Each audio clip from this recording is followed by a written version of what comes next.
From doing say a Soonchiri or a Sandki arc in the same year, ending the year with the पति पत्नी और वो तो कुछ भी कन्वेंशनल मेरे लाइफ में हुआ नहीं है. Kind of person that I am, मेरे साथ अजीब चीजें ज्यादा होती हैं. तो महज ये कह देना कि there is pay parity between male and female, ये गलत होगा. ऐसी फिल्म होगी जो शायद एक छोटी फिल्म हो, शायद उसको जरूरत हो कि एक भूमि पेडनेकर उसको हेडलाइन करे. मेरा एक स्पेक्ट्रम है ना, और मेरा एक बहुत स्ट्रॉन्ग मॉरल कंपस है और मैं उस मॉरल कंपस में जेन्युइनली प्ले करती हूँ. उसका ये मतलब नहीं कि मैं कोई ऐसा किरदार नहीं करूँगी जो ग्रे हो या जो फ्लॉड हो. I love playing flawed characters. क्या ये जरूरी नहीं है कि शोले और चुपके चुपके ये दोनों ही फिल्में बने? सनम तेरी कसम जैसी फिल्म जो रिजेक्ट हो गई थी सिनेमास में, आज इतना परफॉर्म नहीं कर रही. फिल्मों से हमारा रिश्ता बॉक्स ऑफिस के बेसिस पे नहीं बनता. हम बहुत सेंसिटिव होते हैं, हम जेन्युइनली हमें इनसिक्योरिटीज होती है, पर हम इनसिक्योरिटीज को बैटल करने की कोशिश करते हैं रोज. मुझे ये जो मैं आज यहाँ पे बैठी हुई हूँ, ये मेरा सपना है.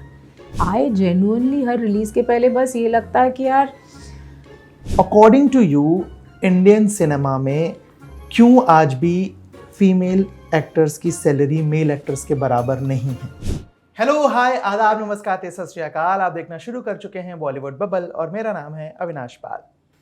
21 फरवरी को फिल्म आ रही है मेरे हस्बैंड की बीवी. जितना अलग इसका नाम है, जितना अलग इसका ट्रेलर है, मुझे उम्मीद है कि फिल्म भी उतनी ही अलग होगी. इस फिल्म में क्या कुछ खास है, इसके लिए मेरे साथ हैं आज भूमि और मुदस्सर. सबसे पहले तो स्वागत है आप दोनों का. Thank you. फिल्म के ट्रेलर में एक डायलॉग है जो जिससे शुरुआत होता है ना, आपके लिए वो कि कमर्शियल पत्नी. How do you look at that dialogue? यार, मुझे लगता है कि something that I have learned as an actor is you should not take yourself too seriously. है ना, हम यहाँ पे एंटरटेनर्स हैं एंड ऑनेस्टली मुझे तो बहुत मज़ा आता है. और ये फैक्ट भी है कि मैं जिन जिन फिल्मों में पत्नी बनी वो बहुत बड़ी कमर्शियल सक्सेस रही है. तो मुझे लगता है वो मेरे लिए बहुत क्या है, लकी चार्म है. और मैंने पीएचडी कर रखी है पत्नी बनने में. तो एग्जैक्टली मतलब दम लगा के हईशा से लेके पति पत्नी और वो फिर बधाई दो, जितनी भी लाइक सभी फिल्मों में मैंने पूरा स्टडी किया हुआ है. तो होप इज जब मेरी शादी होगी तब मैं एकदम सीजन होंगी तब तक how to take care of a marriage. Readymade पत्नी मिलेगी जिसको, रेडी फॉर एवरी कॉन्फ्लिक्ट.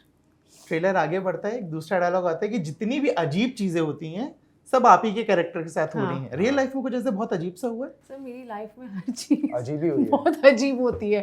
आप मेरा डेब्यू ले लो, वहाँ से जैसी मुझे फिल्म मिली, जिस तरीके के फिल्म मेकर्स के साथ मैंने काम किया है, फ्रॉम डूइंग से अ Soonchiri or a Sandki arc in the same year, ending the year with the पति पत्नी और वो तो कुछ भी कन्वेंशनल मेरे लाइफ में हुआ नहीं है. And I feel apart from my career also, जिस तरह की this kind of person that I am, मेरे साथ अजीब चीज़ें ज्यादा होती हैं. मैंने जैसे बोला कि ट्रेलर इसका बड़ा खूबसूरत और अलग है. भूमि को लेके है, ठीक है, सेम चीज रकुल को लेके है, सेक्सी वाला जो एक लाइन है, अर्जुन को लेके है. चलो बड़ा एक्सप्रेशन देखो, पीयूष साहब की आवाज आ रही है पीछे से. कैसे जब ट्रेलर एडिट हो रहा था, जब फिल्म हो रही थी, जब ये लाइंस लिखी जा रही थी, इसके पीछे का थॉट प्रोसेस क्या था? क्योंकि आई डोंट नो, आपको पता है नहीं, बट इस चीज को लेके रेडिट पे बहुत डिस्कशंस हो रहे हैं. अच्छा, अच्छी डिस्कशन का जो लाइंस हैं उसको लेके कि वो कमर्शियल पत्नी फिल्मों के नाम, फिर उन पे लोग डिस्कशंस कर रहे हैं. अच्छा. अर्जुन को लेके जो बोला जा रहा है उस पे डिस्कशंस हो रहे हैं, रकुल के लेके डिस्कशंस हो रहे हैं. ये तो बहुत बढ़िया बात है. देखिए, इसमें क्या है कि आपके सवाल का अगर मैं जवाब दूं तो इसका काफी हद तक सही जवाब वो है जो भूमि ने अभी दिया कि हमको गुज़िश्ता, ये मैं अगर 2 मिनट लूं आपका जवाब देने के लिए, गुज़िश्ता 5-6 साल में ये हुआ है ना कि फिल्मों को लेकर के जब हम अपने दर्शकों से बात करते हैं एक फिल्म के आने से पहले, तो कई सारी बड़ी बड़ी बातें लोग करने लगे हैं. पिछले 5-6 सालों में मैंने ये नोटिस किया है कि बहुत बड़ी बड़ी बातें हो जाती है. फलाना सीक्वेंस जो आपने पहले कभी नहीं देखा हो, इतने का एक्शन सीक्वेंस हुआ था और ये आजकल एक नया ट्रेंड है, इतने का गाना शूट किया इन्होंने और फलाना, और 5000 डांसर मंगाए गए थे 4 हेलीकॉप्टर भर के, इस तरह की बात. तो उसमें क्या है ना कहीं मुझे ऐसा लगता है कि दर्शक ना ये मानने लगते हैं कि यार तुम अपने आप को कहीं बहुत ज्यादा सीरियसली तो नहीं ले रहे हो. तुम्हारा काम हमको हंसाने रुलाने एंटरटेन करने का है, हमसे इस बात पे पॉइंट्स मत मांगो कि तुमने क्या लार्जर देन लाइफ कर दिया है, सो टू स्पीक। तो ये फिल्म एक तरह की फिल्म है, और इस तरह का ट्रेलर मैं भी दोबारा शायद किसी फिल्म के लिए ना काट पाऊं। ये फिल्म में किरदार जो हैं, अंकुर, प्रबलीन और अंतरा, ये अपने आप को बहुत ज्यादा सीरियसली नहीं लेते। तो आई हैड द अपॉर्चुनिटी, तो this was not about Arjun, Bhumi और रकुल फॉर मी। मेरे पास इस फिल्म में एक यूनिक अपॉर्चुनिटी थी कि इस फिल्म के साथ ये किया जा सकता है ट्रेलर में, ये शायद हर फिल्म के साथ नहीं किया जा सकता। ट्रू। तो अच्छा, दूसरी बात जो to finish answering your question, it needed secure people जो बिना घबराए, बिना डरे मेरे इस प्लान को या आइडिया को मान सके, उसको एग्जीक्यूट करने में मेरी मदद कर सके, जो कि ये तीनों हैं इत्तेफाक से। तो इन तीनों को ये नहीं, ये भी तो हो सकता था कि इनको लग सकता है अरे यार ये बात मत कीजिए, फलाना फिल्म को फिल्म, लेकिन इन्होंने ये नहीं किया। तो इनको भी ये इस बात का अंदाजा था कि भाई जिस नेचर की ये फिल्म है, ऑडियंस तक ये पहुंचाते हैं कि यार ये लोग हंसी मजाक करने आए हैं, ये लोग हमको हंसाने या हमको मनोरंजित करने आए हैं, बस इतना ही केवल इनका, हाँ, इसको इतनी गंभीरता से मत लो। तो उन्होंने मुझे बैक किया फिर उसमें, तो फिर जाहिर है मेरी हिम्मत बढ़ गई। तो फिर मैंने फिर इस तरह का ट्रेलर उसका काटा, और जाहिर सी बात है चर्चा, हमको लगा ही था कि चर्चा इसको लेकर के होगा, तो अच्छी बात है, हो रहा है। ठीक है। आपका मुदस्सर जितनी भी जो फिल्मोग्राफी रही है, उसका मुझे कास्टिंग बड़ा मजेदार लगता है जी। जब आप फिल्म लिख रहे होते हो, अमूमन आपने क्योंकि फिल्म अपनी लिखी ही है जी, तो लिखते हुए जहन में रहता है कि ठीक है ये कैरेक्टर के लिए मैं इसको रखूंगा, इसके लिए उसको रखूंगा, या जब पूरी बन जाती है फिर अप्रोच करना, मतलब आपका कास्टिंग प्रोसेस कैसे रहता है? यार ये बेहद मजेदार आपने सवाल पूछा, क्योंकि सही बात आपकी है, मैंने अपनी सारी फिल्में लिखी हैं और एक छवि सी बनती है एक्चुअली, ईमानदारी से मैं आपको बताता हूँ, मगर शायद उसको एक्टर अपना नहीं लेता जब तक, क्योंकि एक बड़ा अजीब प्रोसेस वो होता है।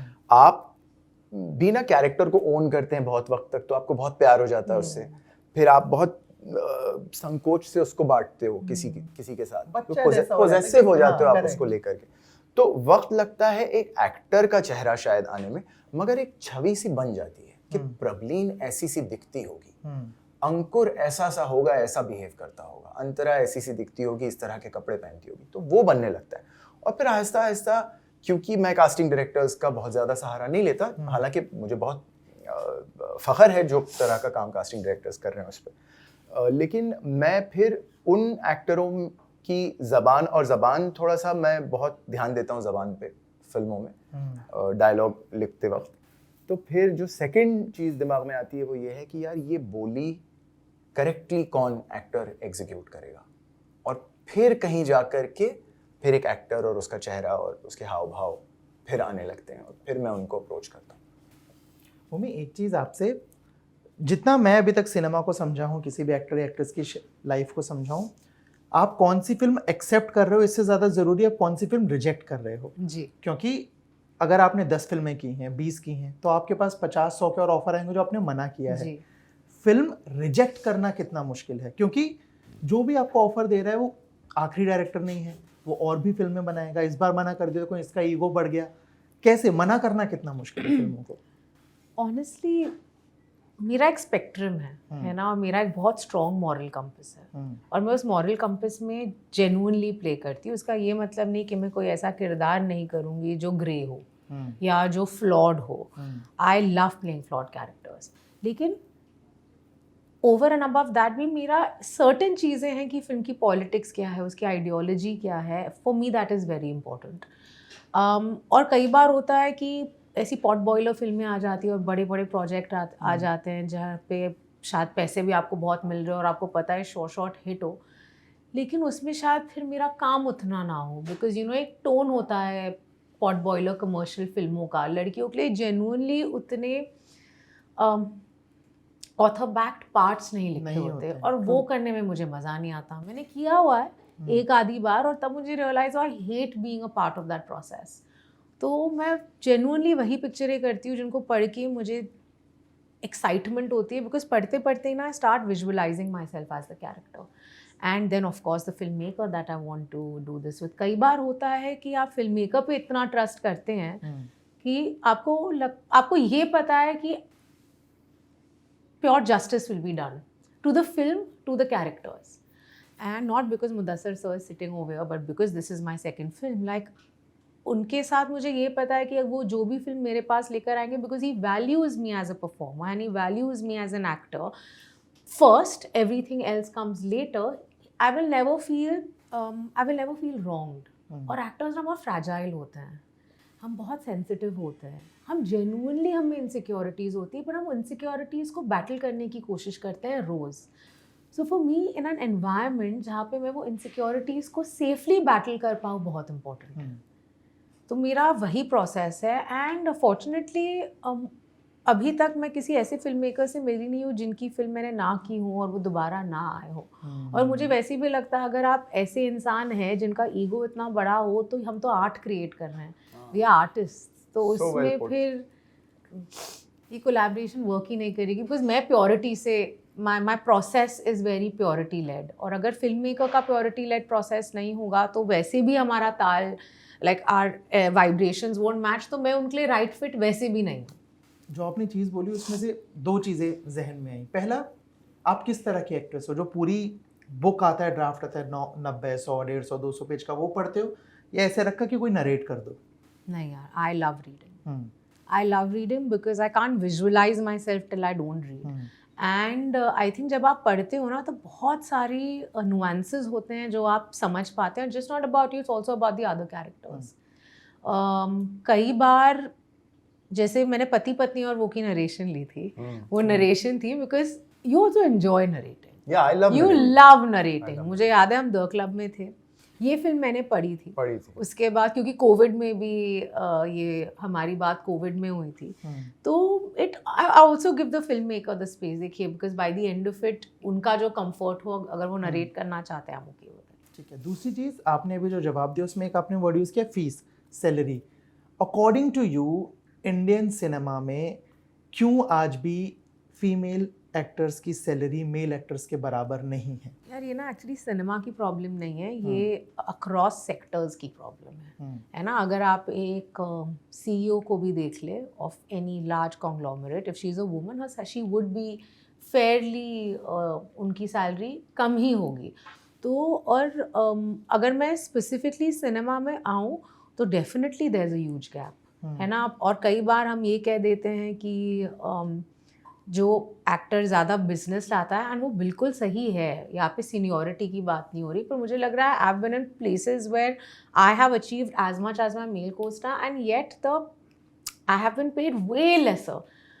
बट मुझे लग रहा है जैसे जैसे और प्रोड्यूसर्स आने लग गए हैं दैट बिलीव इन इक्वालिटी, और फिल्म मेकर्स, राइटर्स आने लग गए हैं, ये I can see this gap bridging. I have in the last year been on sets where I was the highest paid actor, and I'm not saying that out of I'm not being very high priced about it, you know, but I feel like that was fair, and I was with a male co-star on that set as well, but that price was set because of what we've achieved, which is fair. आपको लगता है जो fees पे, जैसे जो actors हैं जो 50 crore, 100 crore, 200 crore fees ले रहे हैं, लाइक इज इट वर्दी? आप उसकी जगह उतना पैसा सिनेमा में लगाओ. देखिए कैसा है कि एक होती है आर्टिस्टिक फी, ठीक है, वो आप इक्वेट कर सकते हो उस बात से कि आप एक आर्टिस्ट के पास गए हो और वो आपके आर्टिस्टिक सब्जेक्ट को आर्टिस्टिकली क्या प्रोवाइड कर सकता है. करेक्ट, ठीक है, ये एक आर्टिस्ट तय कर सकता है. अब ये इत्तेफाकन फिल्म इंडस्ट्री जो है वो पेंटिंग तो है नहीं है कि आपने एग्जीबिशन बुक की, आपने कैनवस खरीदा, आपने पेंट खरीदे, आपकी इन्वेस्टमेंट का ब्रश है ना. दुनिया का छोटे से छोटा या बड़े से बड़ा पेंटर या कुम्हार या पॉटर अपने पैसे से ये तमाम चीजें खरीदता है और फिर उसकी एग्जीबिशन लगाता है. तो फिर अगर वो कहे कि ये पेंटिंग 1.5 लाख की, तो उसने कह दिया कि 1.5 लाख की. फिल्मों में ऐसा नहीं होता.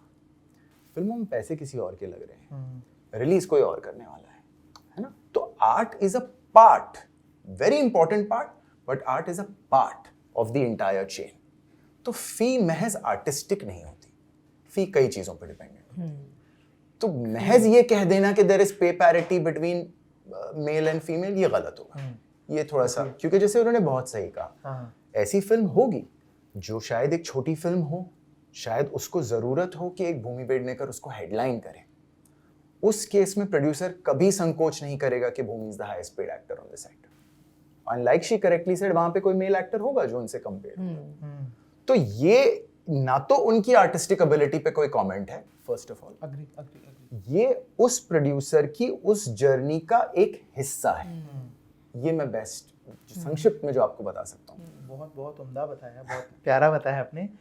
किसी भी फिल्म के सक्सेसफुल या अनसक्सेसफुल बॉक्स ऑफिस के अकॉर्डिंग होने का फर्क बतौर डायरेक्टर एंड बतौर एक्टर कितना फर्क पड़ता है अपकमिंग प्रोजेक्ट्स पे? अरे फर्क तो बहुत पड़ता है, फर्क तो बहुत पड़ता है, ये मैं ईमानदारी से बता रहा हूँ, बहुत फर्क पड़ता है। हाँ, क्या ये अच्छी बात है या बुरी बात है, ये एक सेपरेट आर्गुमेंट है, लेकिन फर्क पड़ता है। हम सब ये कोशिश करते हैं कि फिल्म ज़्यादा से ज़्यादा लोग देखें, ज़्यादा से ज़्यादा लोग देखें मतलब उसका बिजनेस हो गया, है ना। तो और उसके बेसिस पे प्रोड्यूसर्स या सो कॉल्ड स्टूडियोज, कंग्लोमरेट्स ये डिसाइड करती हैं कि कितना काम आगे कोई शख्स करेगा। Having said that, मैं फिल्मों को शायद सिर्फ उस मापदंड पे नहीं गिनता। एक छोटा सा मैं उदाहरण आपको देता हूँ। क्या ये ज़रूरी नहीं है कि शोले और चुपके चुपके ये दोनों ही फिल्में बने? क्या ये ज़रूरी नहीं है? आप सिनेमा का हिस्सा हैं, भूमि सिनेमा का हिस्सा हैं, मैं हूँ, ये तमाम यहाँ कैमरा के लाइट के लोग खड़े हैं। इनमें से कौन शख्स ये कह सकता है कि सिर्फ शोले बननी चाहिए थी, चुपके चुपके नहीं बननी चाहिए? देखिए, ऋषिदा अमित जी और धर्मेंद्र को ऐसे देखते हैं, रमेश सिप्पी अमित जी और धर्मेंद्र को वैसे देखते हैं। अमित जी और धर्मेंद्र के लिए ये जरूरी है कि दोनों फिल्म मेकर उनको दोनों तरह से देखें, है ना। और आज जब इतने दशक बीत जाते हैं तो हम बैठ के क्या चुपके चुपके और शोले का बिजनेस कंपेयर करते हैं? नहीं करते, कभी नहीं करते। चुपके चुपके हो सकता है आपकी फेवरेट हो, शोले हो सकता है मेरी फेवरेट हो सकता है भूमि को दोनों पसंद हो सकता है किसी को दोनों पसंद ना हो। बिल्कुल। इवेंचुअली फिल्मों से हमारा रिश्ता बॉक्स ऑफिस के बेसिस पे नहीं बनता। आप लाख कुछ कर लें, वरना अंदाज अपना अपना आज हम सबकी फेवरेट फिल्म नहीं होती। यू नो, आज सनम तेरी कसम जैसी फिल्म जो रिजेक्ट हो गई थी सिनेमास में, आज इतना परफॉर्म नहीं कर रही हो। शोले जैसे उस वक्त छोले बोल के प्रमोट किया गया, बिल्कुल, लोगों ने उसकी ये लिख दी थी, ऑबिचुरी लिख दी थी शोले की, बिल्कुल छोले करके आर्टिकल्स लिखे गए थे उसको। या तो ये बात है। तो whereas your question is very relevant कि उससे फर्क पड़ता है और आर्टिस्ट डायरेक्टर्स समझते हैं कि यार ये क्यों फर्क पड़ रहा है, ये प्रोड्यूसर क्यों इस तरह बात कर रहा है या वो कॉर्पोरेट क्यों इस तरह बात कर रहा है, समझते हैं, we take it like in our stride as a part of the profession। मगर मुझे नहीं लगता कि ऑडियंस का, और मुझे ये भी नहीं लगता कि हमारा, मेरी इनकी सबसे पसंदीदा फिल्म सोन चिड़िया है ना, तो मुझे तो नहीं फर्क पड़ा सोन चिड़िया के बॉक्स ऑफिस से, है ना। तो और मुझे इनफैक्ट एज एन आर्टिस्ट ये लगा कि अरे यार भूमि से देखो कोई किस खूबसूरती से वो करवा रहा है जो मैं नहीं करवा पाता, तो मेरे अंदर का आर्टिस्ट तो इंस्पायर्ड फील कर रहा था।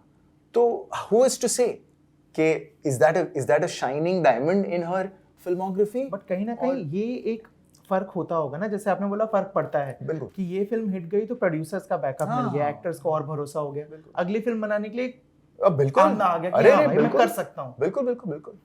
भूमि, योर टेक?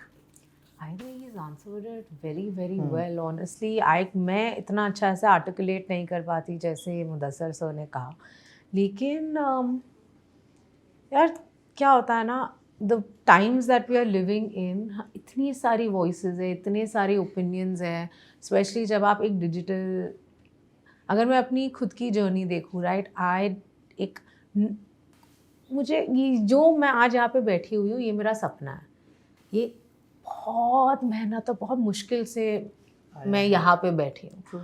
तो ऑफ कोर्स कुछ साल पहले जब आपकी फिल्म नहीं चलती थी, मुझे लगता है माहौल तब भी थोड़ा इनकरेजिंग था, है ना। अब माहौल शायद मुझे लगता है और बदल गया है। तो बस यही लगता है, I mean very vulnerable and honest, कि यही लगता है कि यार किसी फिल्म चले ना चले उस पर मेरा कंट्रोल नहीं है। मेरा कंट्रोल सिर्फ ये है कि हम साथ में मिलकर एक अच्छी फिल्म बनाएं। अब ऑडियंस उस वीकेंड पे वो फिल्म एक्सेप्ट करेगी या नहीं करेगी, क्योंकि nobody can predict what the audience wants, और अभी हमारे पास ऑप्शंस भी इतने ज़्यादा हो गए हैं ना, अगर थिएटर में 3 फिल्में एक फ्राइडे को रिलीज़ हो रही है, OTT पे भी हो रही हैं, सही बात। तो आपकी चॉइस इतनी ज़्यादा हो गई है। आई जेन्युइनली हर रिलीज़ के पहले बस ये लगता है कि यार चल जाए फिल्म, क्योंकि मैं अपना सपना नहीं खोना चाहती। वाह, कितनी अच्छी बात बोली। और बस यही कोशिश रहती है कि मैं बहुत सारी ऐसी फिल्में करती हूँ जो वैसे भी एक छोटे ब्रैकेट की फिल्में होती हैं, पर वो कहानियाँ मेरे लिए बहुत इंपॉर्टेंट हैं। तो मुझे बस ये लगता है कि मुझे इतना एम्पावर्ड रखना एज एन एक्टर, मुझे ये पता है कि मुझे काम हमेशा मिलेगा। मैंने 10 साल अभी हो जाएंगे, छाप छोड़ी है। हाँ, तो लेकिन मुझे बस ये लगता है कि वो कहानियाँ जिनको मैं अब तक मेरे में हिम्मत थी कि मैं सपोर्ट कर पाऊँ, मैं चाहती हूँ कि वो मौका मुझसे ना सही बात छीना जाए। जैसे सर ने कहा कि अगर चुपके चुपके बनती है तो शोले भी बननी चाहिए, और शोले बनती है तो चुपके चुपके भी बननी चाहिए, क्योंकि आप ऑडियंस को सिर्फ ये मैग्नम ओपस नहीं दे सकते।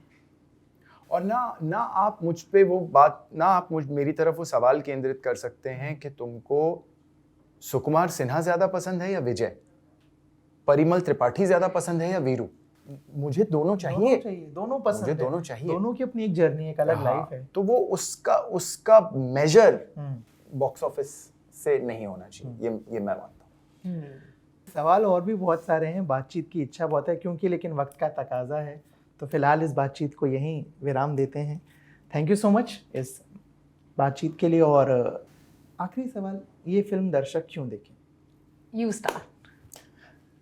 मैं तो, जैसे मैंने आपसे स्टार्ट में कहा, बहुत मैं मानता आया हूँ कि परिवार, दोस्त, गर्लफ्रेंड बॉयफ्रेंड, रिश्ता, पति पत्नी साथ मिलके अगर कोई फिल्म एंजॉय कर सके तो वो फिल्म जो है कहीं ना कहीं इंसान के जहन में नक्श हो जाती है।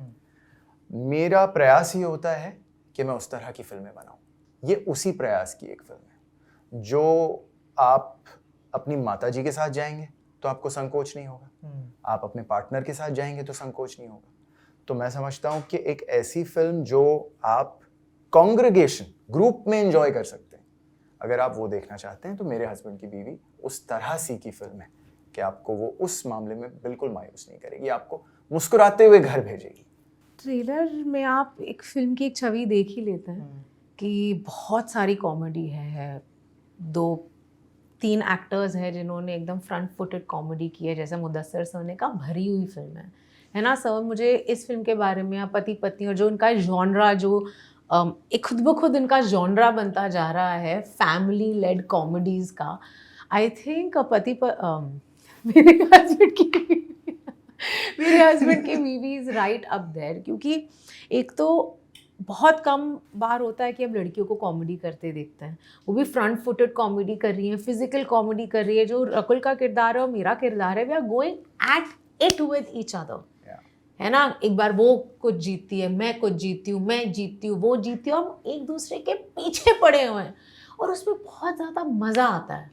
और उसमें क्या, हमारे परिवार भी इन्वॉल्व है, अर्जुन का किरदार बीच में फंसा हुआ है, हर्ष गुजराल है, उसका किरदार इस सब कोशिश कर रहा है कि कंफ्यूजन में कैसे ठीक करो, ये दोनों तो एक दूसरे को मार देंगी, है ना। और वहाँ पे हमारे परिवार भी इस टेंशन में है कि ये हो क्या रहा है, अतरंगी चीज़ें हो रही हैं, लेकिन किसी को ये नहीं पता कि ये चीज़ें ये दोनों लड़कियां करें, क्योंकि हम दोनों बहुत हेड स्ट्रॉन्ग है ना। अब हमने जब ठान ली तो ठान ली कि नहीं बेटा ये है तो मेरा, है ना। उस ईगो टसल में इतनी कॉमेडी निकलती है। द ब्यूटी है इसकी, चलिए हंसाना कॉमेडी एक साइड है, लेकिन इस फिल्म का जो सोल है ना, which makes a very beautiful comment on what a man woman relationship is.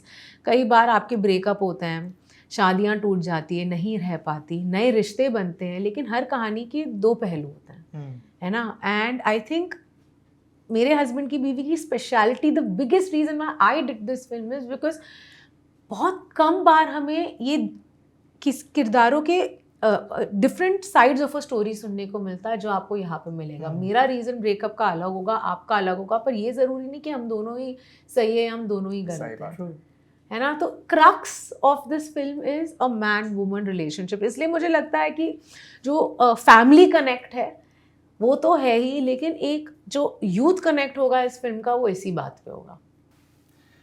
जिस मौज के साथ भूमि ने पूरा जवाब दिया उसके बाद ये फिल्म देखना बनता है। तो 21 तारीख को फिल्म आ रही है, टिकट्स बुक करिए और फिल्म देखिए। Thank you. Thank you.